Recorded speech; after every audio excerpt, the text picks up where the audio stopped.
आगे बात करते हैं। आप इस क्वेश्चन को ध्यान से समझिए। ये बेसिकली पैराग्राफ टाइप क्वेश्चन है, इसके अंदर 3 पार्ट्स हैं।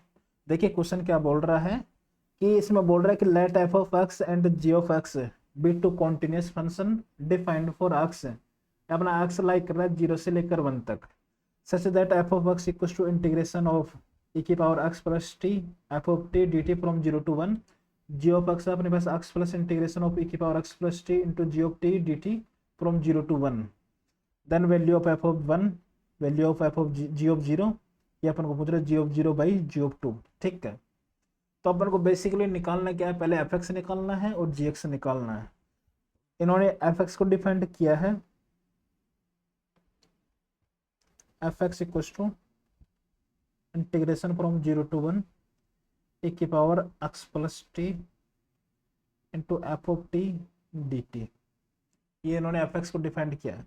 तो अपन इसमें क्या लिख सकते हैं, इसको ऐसे लिख सकते हैं एफ एक्स इक्वल टू ए की पावर x 0 to 1 ए की power t into f of t d T, ऐसा लिख सकते हैं। आई थिंक इसमें कोई परेशानी नहीं होनी चाहिए। अब ध्यान से देखिए, इस इंटीग्रेशन का वैल्यू कुछ ना कुछ कांस्टेंट वैल्यू आएगा। अपन उसको अज्यूम कर लिया कि कोई कांस्टेंट वैल्यू आता है, वो अल्फा है। ठीक है, तो अपने पास एफ एक्स अपने पास बन गया ए की power x into alpha. Clear. और अपन ध्यान से देखें तो अपने पास अल्फा क्या है, अल्फा अपने पास इंटीग्रेशन फ्रॉम 0 to 1 ए की power t into f of t d T. Clear. तो यहाँ से अपन एफ एक्स को एफ ऑफ टी में रिप्लेस कर सकते हैं। कैसे, ऐसे रिप्लेस कर सकते हैं, alpha equal to 0 to 1 a की पावर टी इंटू ए की power t into alpha D t. अब अल्फा तो कुछ ना कुछ कांस्टेंट है, तो ऐसे कैसे बाहर आ जाएगा। तो ये मेरे पास बन गया alpha equal to alpha times integration from 0 to 1 a की पावर 2t dt। ठीक है, तो यहाँ से देखिए अपन अल्फा को अपन कॉमन ले लिया, तो अपने पास बन जाएगा 1 माइनस से इसका वैल्यू अपन डायरेक्टली लिख देते हैं ए की power 2/2 minus 1 equal to 0 minus 1/2 सब। ठीक है, आई थिंक इधर आवाज समझने कोई दिक्कत नहीं होना चाहिए। तो ये देखिए यहाँ से क्लियर दिख रहा है कि ये तो कुछ ना कुछ कांस्टेंट वैल्यू है। तो अल्फा का वैल्यू यहाँ से कितना आ रहा है, 0। अल्फा 0 आने का मतलब क्या हो गया कि जो अपना एफ एक्स है वो है, ये अपने पास ई की पावर एक्स इंटू अल्फा। तो अल्फा का वैल्यू 0 आने का मतलब एफ एक्स का वैल्यू भी कितना हो गया, 0 हो गया। मतलब एफ एक्स अपने पास क्या है, कॉन्स्टेंट फंक्शन है, एक्स के ऊपर डिपेंड नहीं कर रहा है। तो इसमें बोला है कि फर्स्ट पार्ट में एफ ऑफ 1 का वैल्यू बताइए, तो एफ ऑफ 1 का वैल्यू अपने पास 0 हो जाएगा। तो इसका फर्स्ट पार्ट का ऑप्शन करेक्ट ए होगा। सेकंड पार्ट में अपन को जी निकालना है, तो जी एक्स निकालने के लिए उन्होंने डिफाइंड किया कि जो जी एक्स अपने पास है वो है x plus integration from 0 to 1 a की power x plus t into g of t d t. ठीक है, तो इसको निकालने के लिए सेम प्रोसीजर है, g x equal to x plus, इसमें से की पावर एक्स को अपन कॉमन ले सकते हैं, बाहर ले सकते हैं बेसिकली 0 से 1 ए की power t into g of t d t. अब ये भी अपने पास एक्स के ऊपर डिपेंड नहीं कर रहा है, तो इसका कुछ ना कुछ कॉन्स्टेंट वैल्यू आएगा।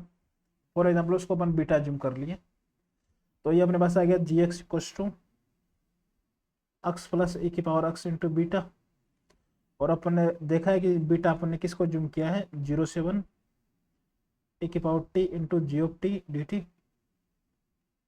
तो यहाँ पे अपन जी एक्स को रिप्लेस कर देते हैं इसमें, तो अपने पास ये बनेगा beta equal to integration from 0 to 1 a की power t into g t की जगह अपने पास हो जाएगा टी प्लस ए की power t into beta D T. बताइए कोई डाउट हो तो अब इसको अपन ऐसे लिख सकते हैं, beta equal to 0 to 1 t times a की पावर टी प्लस ये अपने पास हो जाएगा ए की power 2t times beta D T. I think इतना बात समझने में कोई दिक्कत नहीं होनी चाहिए। तो अब इसको बेसिकली अपन को इंटीग्रेट करना है, तो अपने पास हो जाएगा इसका इंटीग्रेशन टी टाइम्स ई की पावर टी। तो इसमें अपन बाई पार्ट से लगा सकते हैं, तो अपने पास हो जाएगा टी टाइम्स ई की पावर टी माइनस अपने पास हो जाएगा ई की पावर टी प्लस ये अपने पास हो जाएगा ई की पावर 2t/2 टाइम्स बीटा। इसमें अपन ने लिमिट लगा दिया 0 से 1। आप कैलकुलेशन का ध्यान रखना। ठीक है, तो अपने पास बीटा आ गया अपने पास ई की power 1 E minus E plus E square by 2 times beta, वो अपन जीरो रखेंगे तो फर्स्ट टर्म जीरो, ये -1 प्लस ये अपने पास बन गया बीटा बाई 2। आई थिंक इतना बात समझने में कोई दिक्कत नहीं होनी चाहिए। इससे कैंसिल आउट हो गया तो अपने पास बीटा आ रहा है e²/2 टाइम्स बीटा, ये अपने पास हो गया -1 ये माइनस बीटा बाई 2। तो अपने पास यहाँ से अपन देखेंगे तो यहाँ से बीटा बाई 2 को मना रहा है, तो ये अपने पास हो जाएगा e² - 1 + 1 = बीटा। तो यहाँ से अपन बीटा यदि फर्दर कॉमन ले ले तो अपने पास हो जाएगा 1 - 1/2 टाइम्स e² - 1 = 1। क्लियर। तो अपने पास आ गया बीटा का वैल्यू आ रहा है अपने पास, ये अपने पास हो जाएगा -1/2, तो ये प्लस हो गया 1/2 + 1 कितना हो गया 3/2। तो अपने पास आ रहा है 3 - e²/2 = 1। तो जो बीटा का वैल्यू आ रहा है वो आ रहा है अपने पास 2/3 - e²। क्लियर। बीटा का वैल्यू आ रहा है अपने पास 2/3 - e²। अब अपने पास जीओ पक्ष क्या हो गया, जीओ पक्ष हो गया अपने पास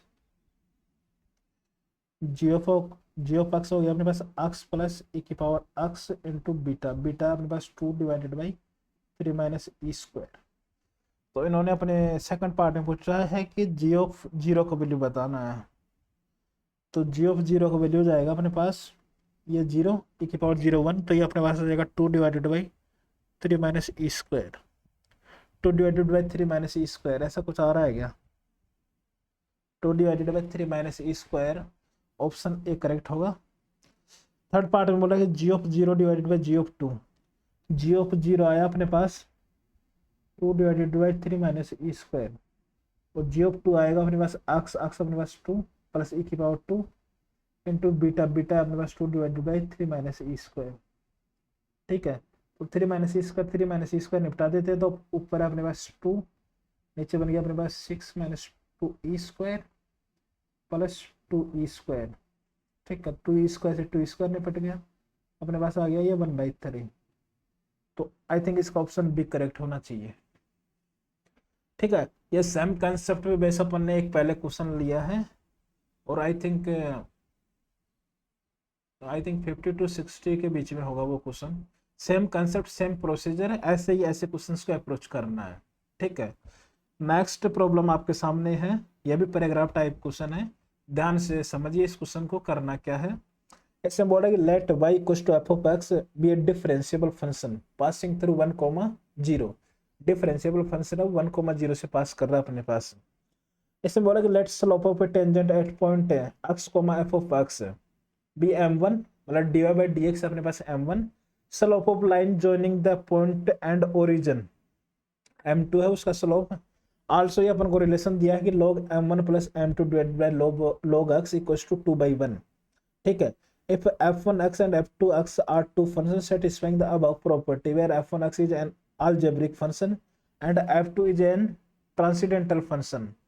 ठीक है, फिर उन्होंने आगे बोला कि the value of integration f1x + 1/4x dx from -1 to 1 ये निकालना है।